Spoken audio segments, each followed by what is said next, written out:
अल्हम्दुलिल्लाहि रब्बिल आलमीन वस्सलातु वस्सलामु अला सय्यिदिल मुरसलीन अम्मा बअद फ़अऊज़ु बिल्लाहि मिनश शैतानिर रजीम बिस्मिल्लाहिर रहमानिर रहीम अस्सलातु वस्सलामु अलैका या रसूलल्लाह व अला आलिका व अस्हाबिका या हबीबल्लाह सलातु वस्सलामु अलैका या नबियल्लाह व अला आलिका व अस्हाबिका या नूरल्लाह।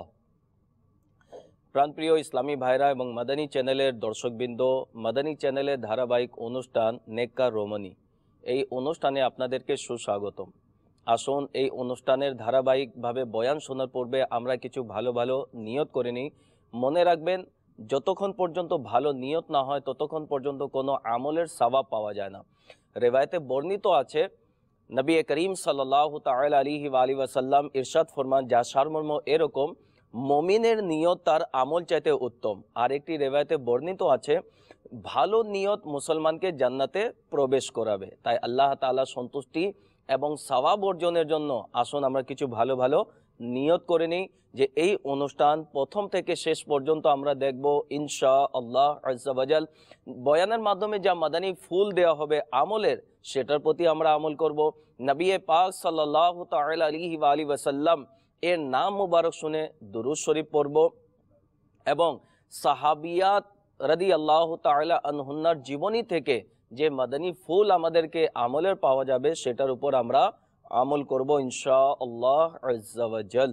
সাল্লু আলাল হাবিব সাল্লাল্লাহু তাআলা আলা মুহাম্মদ সাল্লাল্লাহু আলাইহি ওয়াসাল্লাম। সহিহ মুসলিম শরীফ পৃষ্ঠা নম্বর 150-এ রয়েছে, হযরতে সৈয়দুনা আব্দুল্লাহ বিন আমর বিন আস রাদিয়াল্লাহু তাআলা আনহুমা থেকে বর্ণিত, তাজদারে মদিনা হুজুরে পুরনূর সাল্লাল্লাহু তাআলা আলাইহি ওয়া আলিহি ওয়াসাল্লাম ইরশাদ ফরমান, ইযা সামি'তুমুল মুআযযিনা ফাকুলু মিসলা মা ইয়াকুলু সুম্মা সাল্লু আলাইয়া। অর্থাৎ, যখন মুয়াজ্জিনকে আজান দিতে শুনো তখন সেভাবে পুনরাবৃত্তি করো, অর্থাৎ যেভাবে মুয়াজ্জিন আজান দেয় সেভাবে বলো। এরপর আমার প্রতি দুরূদ শরীফ পাঠ করো। নিঃসন্দেহে যে আমার প্রতি দুরূদ প্রেরণ করবে, আল্লাহ আজ্জা ওয়া জাল তার উপর 10 বার রহমত নাজিল করবেন। এরপর আল্লাহ আজ্জা ওয়া জাল থেকে আমার জন্য ওসিলা চাও। ওসিলা জান্নাতে একটি জায়গা রয়েছে যা আল্লাহ আজ্জা ওয়া জালের বান্দাদের মধ্যে শুধু একজনের জন্য যোগ্য। আর আমার আশা যে সে একজন আমি, যে আমার জন্য ওসিলা চাইবে তার জন্য আমার শাফাআত আবশ্যক। সুবহানাল্লাহ।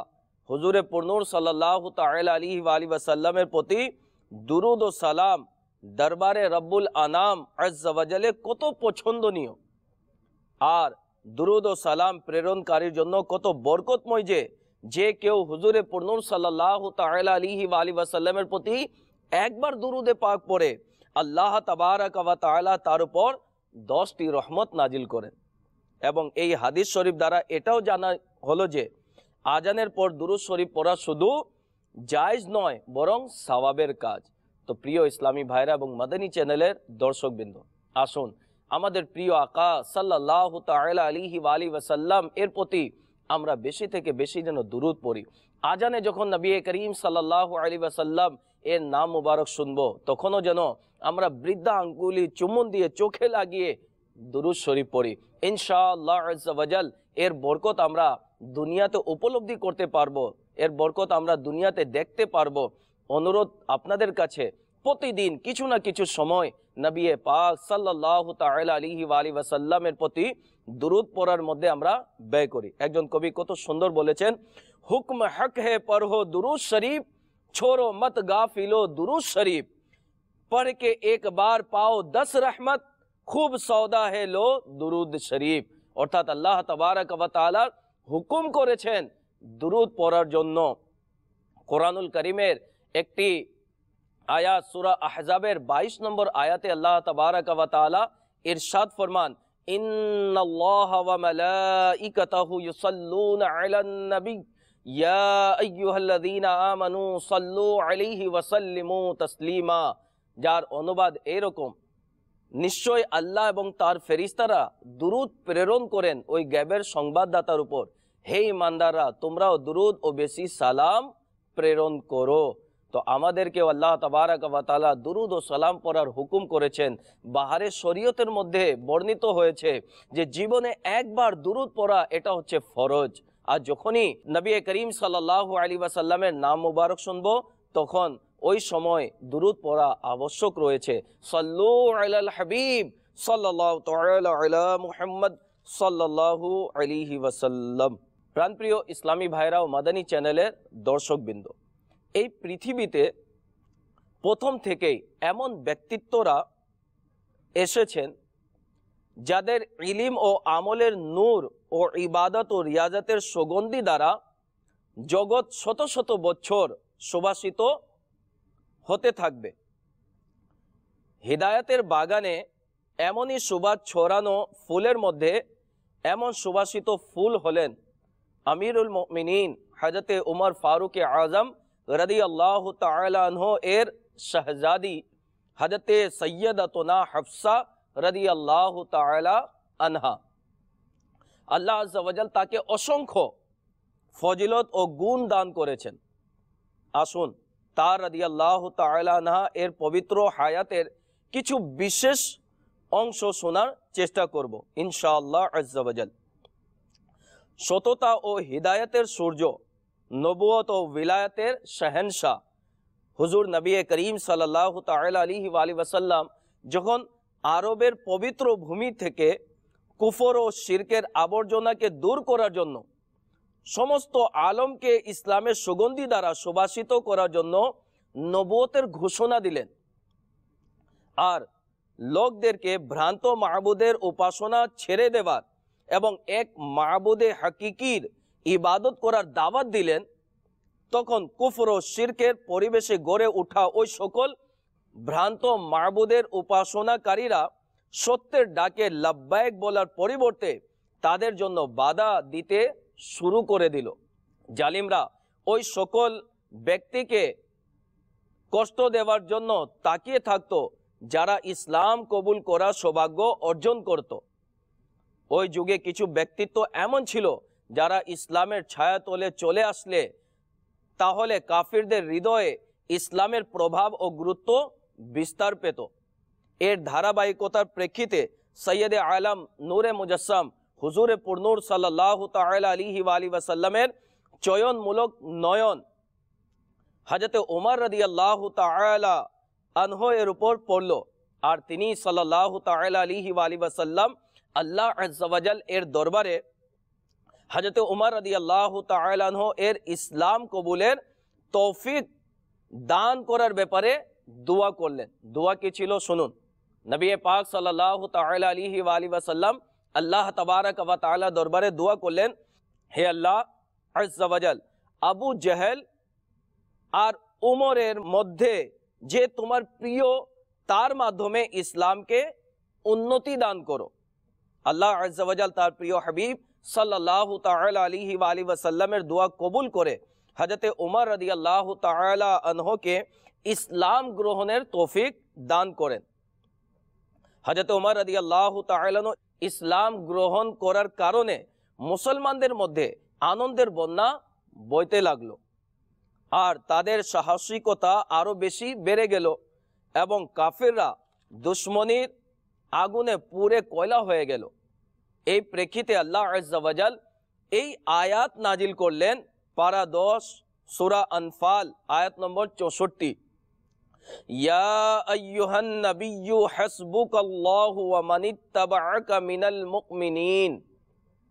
আমার আকা আলা হযরত ইমাম আহলে সুন্নাত মুজাদ্দিদে দ্বীন ও মিল্লাত ইমাম আহমদ রাজা খান আলী রাহমাতুর রহমান নিজের বিশ্ববিখ্যাত তরজুমায়ে কুরআন কনজুল ইমানে এই আয়াতের তর্জমা করেন, হে অদৃশ্যের সংবাদদাতা নবী, আল্লাহ আপনার জন্য যথেষ্ট এবং এই যত সংখ্যক মুসলমান আপনার অনুসারী হয়েছে। হযরত উমর রাদিয়াল্লাহু তাআলা আনহু এর মাধ্যমে আল্লাহ তাবারাক ওয়া তাআলা ইসলামকে বিজয় ও সম্মান দান করেছেন। সহিহ বুখারী পৃষ্ঠা 934-এ রয়েছে, হযরতে সৈয়দনা আব্দুল্লাহ বিন মাসউদ রাদিয়াল্লাহু তাআলা আনহু ফরমান, মা জিলনা ইজ্জাতাম মুনযু আসলামা উমারু, অর্থাৎ যখন থেকে হযরতে উমর রাদিয়াল্লাহু তাআলা আনহু ইসলাম গ্রহণ করেছেন তখন থেকে আমরা সব সময় বিজয়ী হয়েছি। আমিরুল মুমিনিন হযরতে সৈয়দনা উমর ফারুক আজম রাদিয়াল্লাহু তাআলা আনহু ইসলাম গ্রহণের পর তার চেষ্টার বরকতে তার ঘরের বাকি সদস্যগণ ইসলাম কবুল করে নিলেন, আর এভাবে এই পুত ও পবিত্র ঘরের সদস্যরা ইসলামের পতাকার ছায়াতলে এসে জীবন কাটাতে লাগলেন এবং হুজুর সাল্লাল্লাহু তাআলা আলাইহি ওয়াসাল্লামের ইলমি ও রুহানি ফয়েজ দ্বারা পরিতৃপ্ত হতে লাগলেন। সে সময় হযরতে হাফসা রাদিয়াল্লাহু তাআলা আনহা এর বয়স প্রায় 10 বছর ছিল। বর্ণিত আছে যে তার রাদিয়াল্লাহু তাআলা আনহা এর জন্ম হুজুর সাল্লাল্লাহু তাআলা আলাইহি ওয়াসাল্লামের এলানে নবুয়তের 5 বছর পূর্বে হয়েছে। হযরতে সৈয়দাতুনা হাফসা রাদিয়াল্লাহু তাআলা আনহা নিজের প্রিয় বাবার ঘরেই লালিত হয়েছেন। এমনকি যখন তিনি রাদিয়াল্লাহু তাআলা আনহা প্রাপ্ত বয়স্কা হলেন তখন আস-সাবিকুনাল আউয়ালুন থেকে একজন জলিলুল কদর সাহাবী রাসূল হযরতে সৈয়দনা খুনাইস বিন হুযাফা রাদিয়াল্লাহু তাআলা আনহু, যিনি হযরতে আব্দুল্লাহ বিন হুযাফা রাদিয়াল্লাহু তাআলা আনহু এর ভাই আর বদর যোদ্ধাদের অন্তর্ভুক্ত, তার সাথে বিবাহ করে দাম্পত্য জীবন কাটাতে লাগলেন।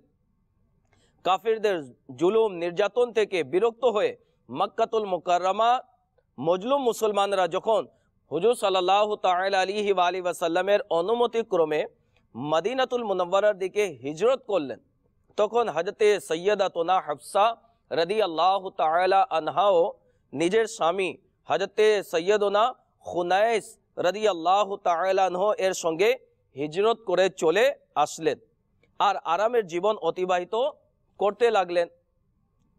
মুসলমানদের এভাবে আরামে জীবন যাপন করা কাফিরদের সহ্য হচ্ছিল না। মুসলমানরা হিজরত করে মদিনা চলে আসার পরেও তারা কষ্ট দেওয়া থেকে বিরত হলো না।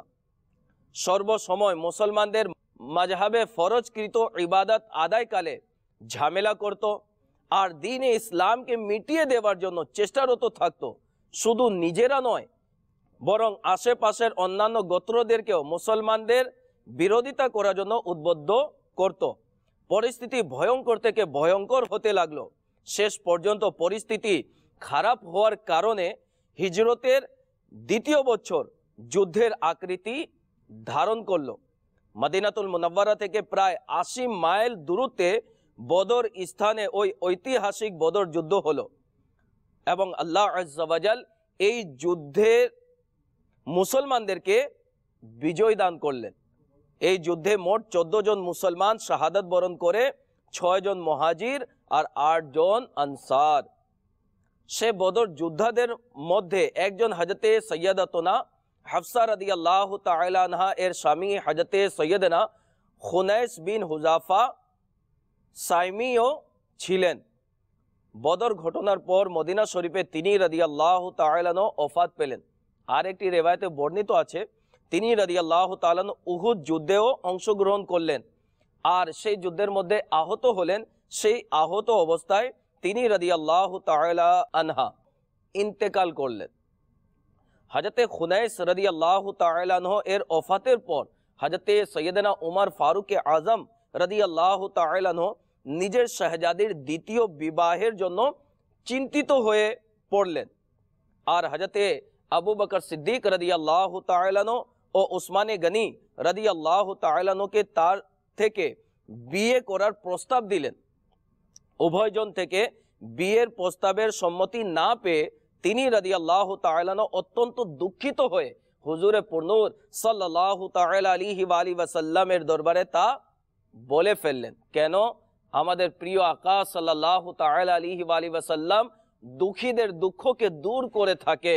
আমাদের প্রিয় আকা সাল্লাল্লাহু তাআলা আলাইহি ওয়াসাল্লাম এর দরবারে কেউ খালি হাতে ফিরে যায় না। आला हजरत रहमतुल्लाह ताला अलैह कत सुंदर बोलें, कौन देता है देने को मुंह चाहिए, देने वाला है सच्चा हमारा नबी। আলহামদুলিল্লাহ আজ্জা ওয়াজাল আমাদের প্রিয় আকা সাল্লাল্লাহু তাআলা আলাইহি ওয়া আলিহি ওয়াসাল্লাম এর দরবারে যারা যা চায় তারা তাই পেয়ে যায় এবং তার দরবারের থেকে কেউ খালি হাতে ফিরে যায় না। উমর ফারুক আজম রাদিয়াল্লাহু তাআলা আনহু যখন সব কথা খুলে বললেন, নবী পাক সাল্লাল্লাহু তাআলা আলাইহি ওয়া আলিহি ওয়াসাল্লাম তিনি রাদিয়াল্লাহু তাআলা আনহুকে সান্ত্বনা দিয়ে ইরশাদ করলেন, হাফসার সাথে বিবাহ সে করবে যে উসমান থেকে উত্তম, আর উসমান তার সাথে বিবাহ করবেন যে হাফসা থেকে উত্তম।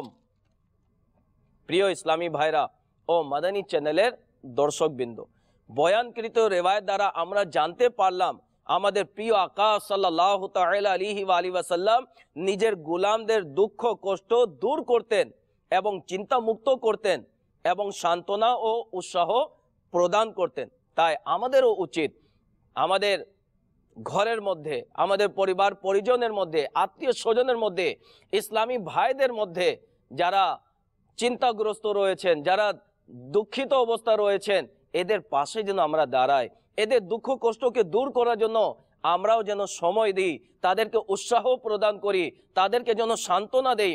অনেক সময় দেখা যায় যে দুঃখিত ব্যক্তি আমাদের কাছে আসলে আরো বেশি দুঃখ নিয়ে চলে যায়। এরকম আমাদের প্রিয় আকা সাল্লাল্লাহু আলাইহি ওয়াসাল্লামের আদর্শ নয়। ওনার দরবারে দুঃখিত ব্যক্তি যারা আসতো তারা দুঃখ কষ্ট দূরীভূত হয়ে তারা বিদায় নিত। কান্নারত ব্যক্তি আসলে হাসি উজ্জ্বল মুখে তারা ফিরে যেত। এটাই আমার প্রিয় আকা সাল্লাল্লাহু তাআলা আলাইহি ওয়া আলিহি ওয়াসাল্লামের আদর্শ। এই জিনিসটাই আমাদের ভিতরে আনতে হবে। এই আদর্শ হচ্ছে আমাদের প্রিয় আকা সাল্লাল্লাহু তাআলা আলাইহি ওয়া আলিহি ওয়াসাল্লামের। বয়ানকৃত ঘটনার কিছুদিন পর হুজুর সাল্লাল্লাহু তাআলা আলাইহি ওয়া আলিহি ওয়াসাল্লাম হযরতে হাফসা রাদিয়াল্লাহু তাআলা আনহার জন্য বিবাহের পয়গাম দিলেন।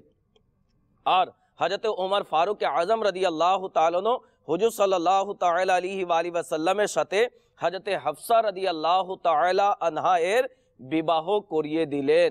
বিবাহের পর হযরতে হাফসা রাদিয়াল্লাহু তাআলা আনহা তিনি সম্মানিতা স্ত্রীর অন্তর্ভুক্ত হলেন এবং তিনি উম্মতের মা পরিণত হলেন এবং উম্মাহাতুল মুমিনিনের তালিকাভুক্ত হয়ে গেলেন। প্রিয় ইসলামী ভাইরা ও মাদানী চ্যানেলের দর্শকবৃন্দ, রেওয়ায়েত দ্বারা জানতে পারলাম যে শরীয়তে সম্মতিক্রমে বিধবা মহিলার দ্বিতীয় বিবাহ করানো শরঈ কোনো রকম অসুবিধা নেই। যেমন স্বয়ং হযরত ওমর ফারুক আজম রাদিয়াল্লাহু তাআলা আনহু নিজের শাহজাদির বিবাহ করানোর জন্য চিন্তিত ছিলেন, আর শেষ পর্যন্ত তার শাহজাদি হুজুরে পুরনূর সাল্লাল্লাহু তাআলা আলাইহি ওয়া আলিহি ওয়াসাল্লামের সম্মানিতা স্ত্রী হওয়ার সৌভাগ্য অর্জন করলেন। এর দ্বারা বর্তমানে কুসংস্কারের খণ্ডন হয়ে গেল যে বিধবা বা তালাক প্রাপ্ত মহিলার দ্বিতীয় বিবাহ করাকে অত্যন্ত খারাপ ও অপমান বোঝা হয়।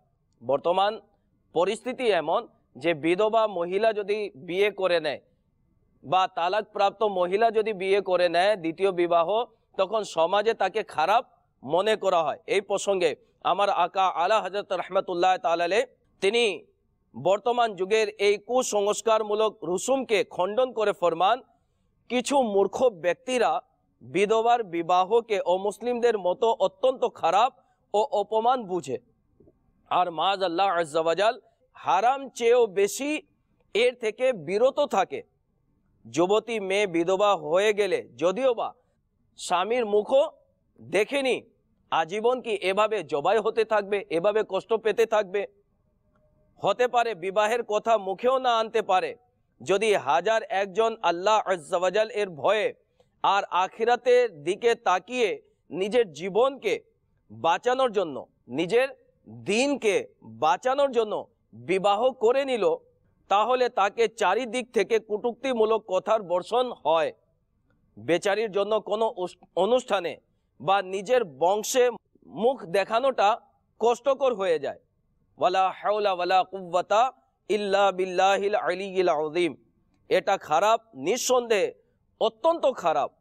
কাফিরদের অনুসরণ করে এক অভদ্রমূলক রুসুম মানা, তারপর এর জন্য শরীয়তের মুবাহ কাজের প্রতি আপত্তি, বরং বিশেষ ক্ষেত্রে ওয়াজিব আদায়ে আপত্তি করা কেমন মূর্খতা আর অত্যন্ত ভয়ঙ্কর অবস্থা। আর যদি যার বিবাহ প্রয়োজন এমন মহিলাকে নিষেধ করা হলে আর মাআল্লাহ নফসের ধোকায় পড়ে কোনো গুনাহে পতিত হলে তো তার দায় বাধাকারীর উপর পড়বে যে সে এই গুনাহের মাধ্যম হলো। আরো ইরশাদ ফরমান হুজুর সাল্লাল্লাহু তাআলা আলাইহি ওয়া আলিহি ওয়াসাল্লামের বিশেষ কলিজার টুকরা সৈয়দা খাতুনে জান্নাত ফাতমাতুজ জাহরা রাদিয়াল্লাহু তাআলা আনহা এর শাহজাদির চেয়ে কে বেশি ইজ্জত ও সম্মানের অধিকারিণী ও তাদের চেয়ে বেশি লাজুক কে হতে পারে? তাদেরও 2-3টি এর চেয়েও বেশি বিবাহ হয়েছে। তো প্রাণপ্রিয় ইসলামী ভাইরা এবং মাদানী চ্যানেলের দর্শকবৃন্দ, আমাদেরও উচিত সকল অমুসলিমদের রসুম ও রেওয়াজ ছেড়ে দিয়ে নিজের প্রিয় দিন ইসলাম এর আহকামকে আমলিভাবে গ্রহণ করা, এমন যেন না হয় জাহান্নামের ভয়ঙ্কর আযাব এর ভাগীদার হয়ে যায়। মনে রাখবেন, এমন যদি হয় তাহলে ধ্বংস আর ধ্বংস। এই জন্য কিবলা শেখে তরিকত আমির আহলে সুন্নাত দাওয়াতে ইসলামের প্রতিষ্ঠাতা হযরতুল আল্লামা মাওলানা আবু বিলাল মোহাম্মদ ইলিয়াস আত্তার কাদরি रज़वी दामत बरकातुमुल आलिया बोलें, सुन्नतों से भाई रिश्ता जोड़ तू, नित नए फैशन से मुंह को मोड़ तू। अर्थात हे আমার ভাই, সুন্নত থেকে সম্পর্ক গড়ে নাও, নিত্য নতুন ফ্যাশন থেকে মুখ ফিরিয়ে নাও। छोड़ दे सारे गलत रस्मो रवाज, सुन्नतों पे चलने का कर अहद आज। अर्थात ছেড়ে দাও সকল খারাপ রসম ও রেওয়াজ, সুন্নতের উপর চলার করো প্রতিজ্ঞা আজ। या खुदा है इल्तिजा अत्तार की, सुन्नते अपनाए सब सरकार की। अर्थात या खुदा अत्तारेर এই আবেদন, সবাই করি সুন্নতের অনুসরণ।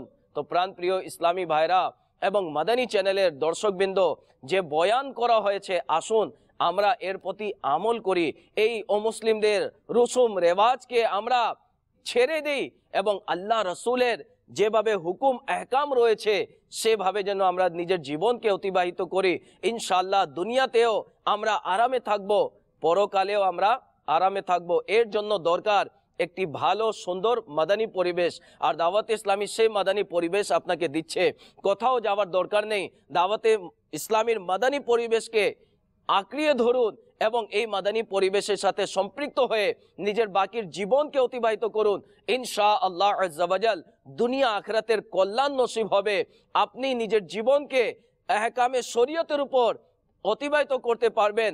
অসংখ্য গুনাহ থেকে বাঁচার মন মানসিকতা সৃষ্টি হবে এবং ভাগ্য যদি আপনার জুটে যায় ইনশাআল্লাহ আজ্জা ওয়াজাল নবী করিম সাল্লাল্লাহু আলাইহি ওয়াসাল্লাম এর শাফাআত নসিব হবে এবং জান্নাত ইনশাআল্লাহ আজ্জা ওয়াজাল ঠিকানা হবে। আসুন বয়ানের শেষের দিকে দাওয়াতে ইসলামের মাদানী পরিবেশের একটি মাদানী বাহার আপনাদের সাল্লু আলাল হাবিব সাল্লাল্লাহু তাআলা আলা মুহাম্মদ সাল্লাল্লাহু আলাইহি ওয়াসাল্লাম। তো আসুন আপনাদেরকে দাওয়াতে ইসলামের মাদানী পরিবেশের একটি মাদানী বাহার শুনিয়ে দিই।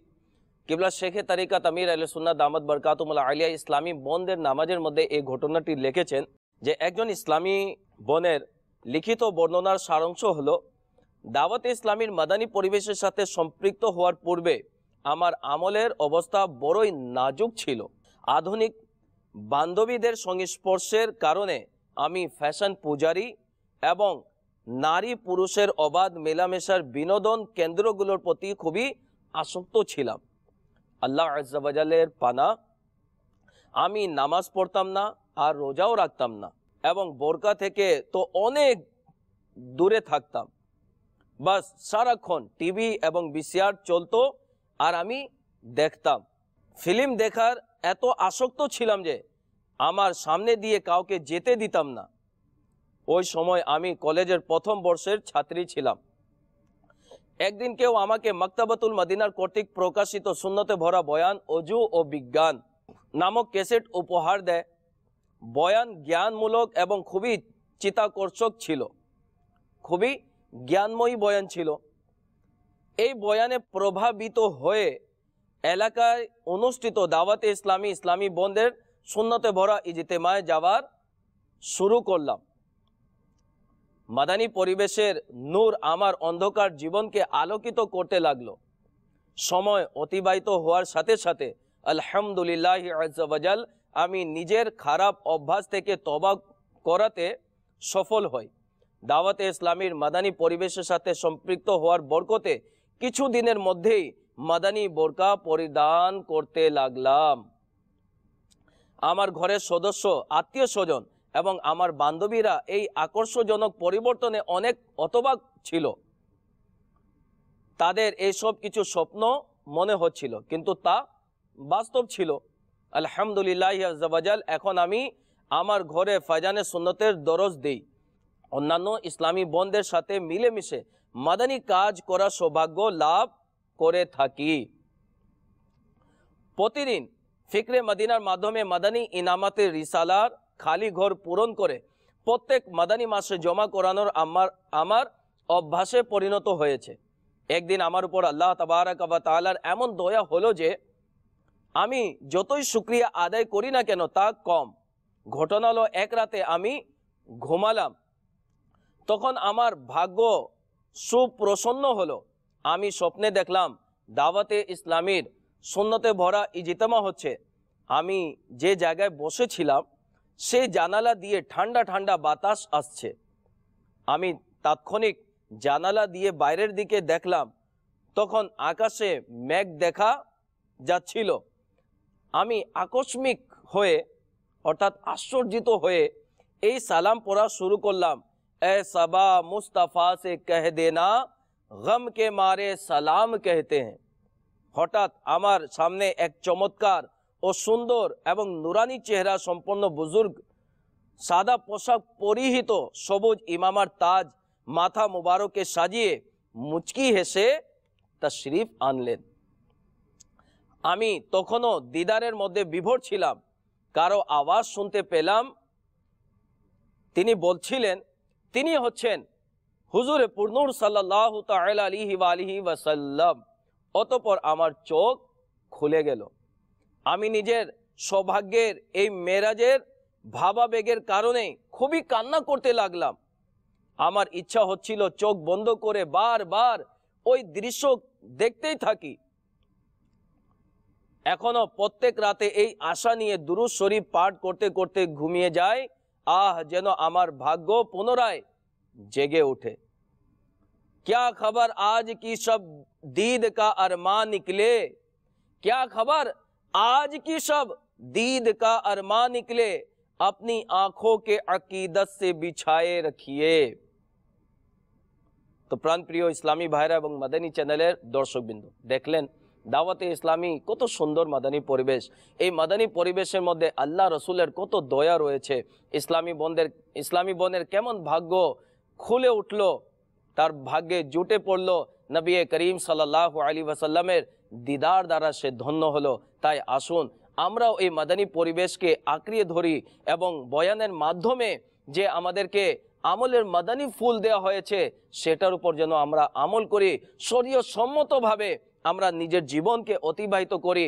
ইনশাআল্লাহ আজ্জা ওয়াজাল আমাদের জীবন, আখিরাত, দুনিয়া এবং পরকাল আমাদের জন্য আরাম এবং সেখানকার নিয়ামত আমরা উপভোগ করতে পারবো। আল্লাহ তাবারক ওয়া তাআলা আমাদের সকলকে যা শুনেছি তার উপর আমল করার তৌফিক দান করুন। সাল্লু আলাল হাবিব সাল্লাল্লাহু তাআলা আলা মুহাম্মদ সাল্লাল্লাহু আলাইহি ওয়াসাল্লাম।